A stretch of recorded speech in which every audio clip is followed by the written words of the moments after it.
battle phase has been called. And he offers a handshake.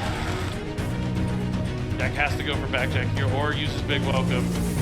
Oh, and there's an Ash Blossom! The Joyous Spring! Cutting off, now it's down to back. That's it! Cameron Neal is a YCS champion.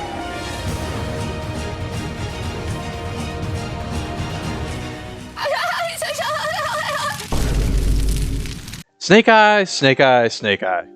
Why are you still so dominant? The deck has won every YCS since February 17th, including 2 Team YCSs where all 3 players were still playing Snake Eyes. Now, to be fair, there have been many more annoying decks to play against, such as Exhibit A.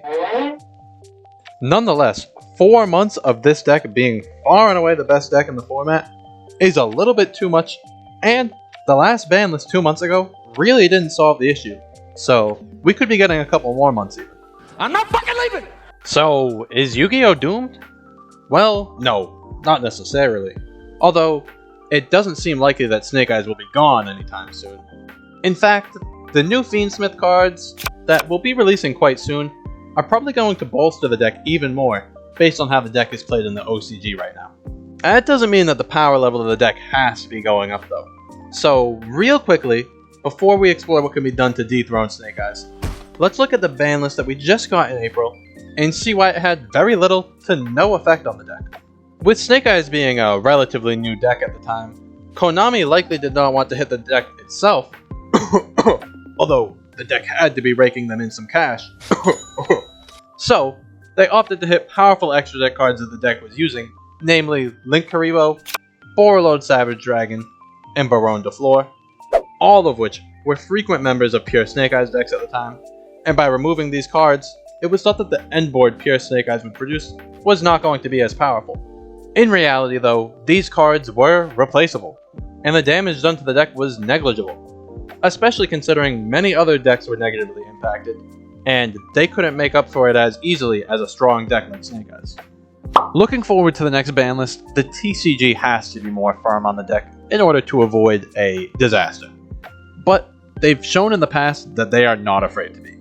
The first ban list when Ishizu Tier Limit was in its heyday didn't touch the deck, but in the second, banned Kit Kalos, limited every Shuffler and Miller, and limited 3 of the main deck tier monsters. A devastating hit to the deck, which was still able to see play after, but brought it to a much more normal power level, which is what Snake Eyes has to see. We're probably at least a month out from the next ban list, but the banning or limiting of key names is going to be huge in terms of bringing the game to a healthier power level and making it more fun for everyone. Additionally, other decks will naturally become more powerful with new support and are going to be able to put up a stronger fight against Snake Eyes regardless of a ban list.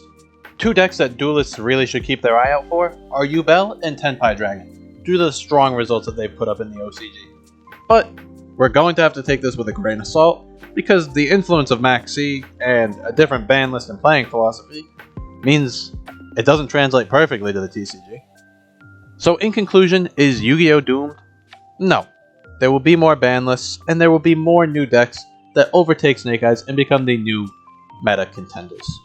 This is just one bumpy spot in Yu-Gi-Oh's long and storied history that has done a great job maintaining itself for over 25 years now.